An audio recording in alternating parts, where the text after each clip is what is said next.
Hello everyone, welcome to my channel.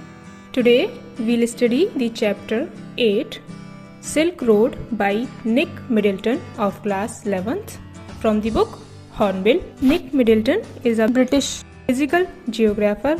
He was born in 1960 in London and as a geographer he has traveled to more than 70 countries. इस chapter में भी वो हमें अपनी travel journey के बारे में ही बता रहे हैं सिल्क रोड के थ्रू. ओके, सबसे पहले तो टाइटल की बात करते हैं. What is silk road? Silk road is commonly known as the first global trade route in history.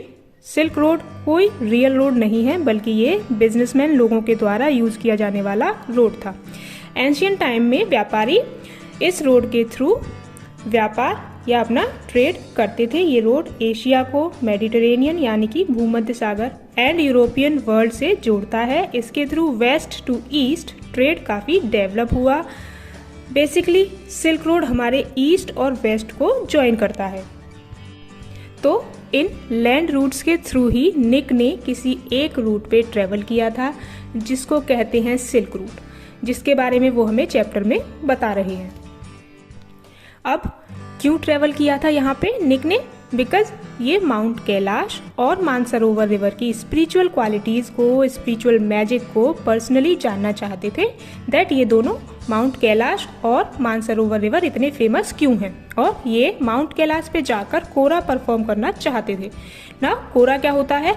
कोरा एक तिबेटियन बुद्धिस्ट रिचुअल होता है. ये एक परिक्रमा टाइप का है.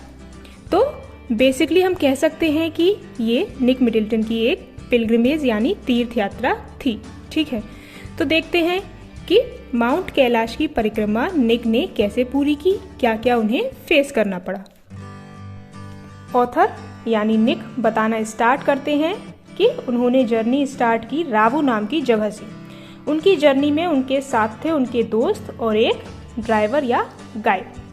दोस्त का नाम था डेनियल और ड्राइवर और जो गाइड था उसका नाम था सीतन.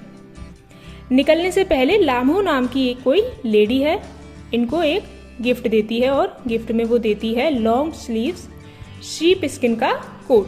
ये लामो कौन थी ये नहीं बताया गया है. वो कार से जाने वाले थे, सो वो कार से निकल जाते हैं अपने सफर.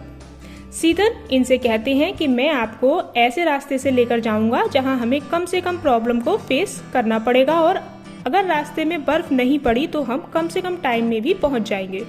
तो ऑथर बताते हैं कि अच्छी रोड से और अच्छे अच्छे व्यूज देखते हुए चल रहे थे वो. रास्ते में उन्होंने कई सारे ट्राइब्स के लोग भी देखे, उनसे भी वो मिले और ऐसे ही ब्यूटीफुल नज़ारों को देखते देखते जा ही रहे थे कि रास्ते में बर्फ पड़ ही जाती है. और ये एक अनएक्सपेक्टेड चीज़ थी उनके लिए, बिकॉज वो सब यही सोच रहे थे कि इस रास्ते पर बर्फ नहीं पड़ेगी और हमें कम से कम कठिनाइयाँ फेस करनी पड़ेंगी. अब बर्फ पड़ गई तो रोड पर इकट्ठा होने लगी और रोड्स काफी स्लिपरी भी हो गए. जैसे जैसे ये आगे बढ़ रहे थे और हाई ऑल्टीट्यूड पे पहुंच रहे थे तो रोड्स काफी शार्प घुमावदार होते जा रहे थे. माउंटेन्स एरिया में जैसा कि आपने देखा भी होगा कि रोड काफी डेंजरस टाइप होते हैं, है ना. तो ये भी एक बड़ी प्रॉब्लम आ रही थी बिकॉज शार्प घुमावदार टर्न पर ऑथर और उनके फ्रेंड डेनियल को कार से उतरना पड़ता था ताकि ड्राइवर कंसंट्रेट होकर गाड़ी टर्न कर पाए, उस पर किसी तरह का कोई एक्स्ट्रा प्रेशर ना रहे. देन क्या होता है वो बताते हैं कि ठंड इतनी ज़्यादा थी कि कार का फ्यूल वेपराइज होना स्टार्ट हो जाता है. तो वो फ्यूल का कवर हटा देते हैं जिससे कि वेपराइज या इवापोरेटेड फ्यूल उड़ जाए और लीकेज की प्रॉब्लम ना आए. ओके, फिर वो बताते हैं कि कुछ देर बाद थोड़ा आगे चलने के बाद उनके फ्रेंड डेनियल वापस चले जाते हैं. तो अब रह जाते हैं ड्राइवर और गाइड सीतन और हमारे ऑथर निक. सो ये दोनों आगे बढ़ते हैं और एक जगह पहुंचते हैं जिसका नाम है होर. एंड ये जगह इन दोनों को बिल्कुल पसंद नहीं आती बिकॉज वहाँ पे कोई अट्रैक्शन पॉइंट इनको नहीं दिखता. देन वो पहुंचते हैं डार्चिन और ये डार्चिन भी इनको बहुत ज़्यादा पसंद नहीं आता. वहाँ भी इनको कुछ अट्रैक्टिव नहीं लगता. वहाँ पे पाइल्स ऑफ रिफ्यूज पड़ा हुआ था. Piles of refuse means deposit of waste. So ये जगह बहुत डल लगी उनको और उनको रुकना भी यहीं था. बट रात में उनको नींद नहीं आती है जिसके दो रीज़न थे. एक तो उनके साइनस की प्रॉब्लम थी और दूसरा वहाँ ठंड बहुत थी, इसलिए उन्हें सांस लेने में काफ़ी दिक्कत हो रही थी। सो सारी रात ऑथर को नींद नहीं आती और नेक्स्ट मॉर्निंग कंडीशन इतनी ख़राब कि सीतन को निक को डॉक्टर के पास ले जाना पड़ता है। तो डॉक्टर कहते हैं कि कोई सीरियस बात नहीं है, आप फर्स्ट टाइम इतनी हाइट पे आए हो इसलिए प्रॉब्लम हो रही है, और मेडिसिन दे देते हैं। आफ्टर डैट क्या होता है कि सीतन भी ऑथर को छोड़कर चले जाते हैं, क्योंकि वो एक लोकल गाइड थे और उनको अपना काम भी देखना था, बाकी टूरिस्ट को भी ले जाना था। और अब इस जर्नी में रह जाते हैं केवल हमारे ऑथर। और यहाँ ऑथर को एक लोकल के थ्रू ये भी पता चलता है कि ब्रो, ये तो तीर्थ यात्रा का मौसम ही नहीं है, आप तीर्थ यात्रा के टाइम से पहले ही आ गए हो, नहीं तो यहाँ तीर्थ यात्रा के टाइम तो इतना भीड़ रहती है कि जगह ही नहीं मिलती है। सो ऑथर थोड़ा टेंशन में आ जाते हैं कि अकेले इतनी कठिनाइयों वाला सफ़र कैसे तय होगा। कोई तो चाहिए साथ में, और कोई ऐसा चाहिए जो इंग्लिश में कम्युनिकेट कर सके, जिससे कि उन्हें बातचीत करने में आसानी हो।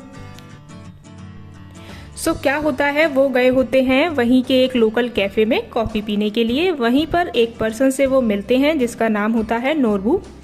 यह बता दें कि नोरबू एक फॉरेनर हैं और एक रिसर्च वर्क के लिए यहाँ आए हैं। ठीक, अब जब ऑथर और नोरबू की बातचीत होती है तो ऑथर को लगता है ये सही इंसान है, इसके साथ मैं अपनी जर्नी कंप्लीट कर सकता हूँ, क्योंकि नोरबू भी माउंटेन्स और कोरा के बारे में ही रिसर्च वर्क करने आया था और ऑथर को भी कोरा परफॉर्म करना था। तो उन दोनों के बीच ये डिसाइड हो जाता है कि ये दोनों अब साथ में अपनी जर्नी आगे बढ़ाएंगे एंड ऑथर को एक आइडियल कंपेनियन मिल जाता है, नोरबू। बस यहीं तक था ये चैप्टर। सो ये हो गया इस चैप्टर का ब्रीफ एक्सप्लेनेशन।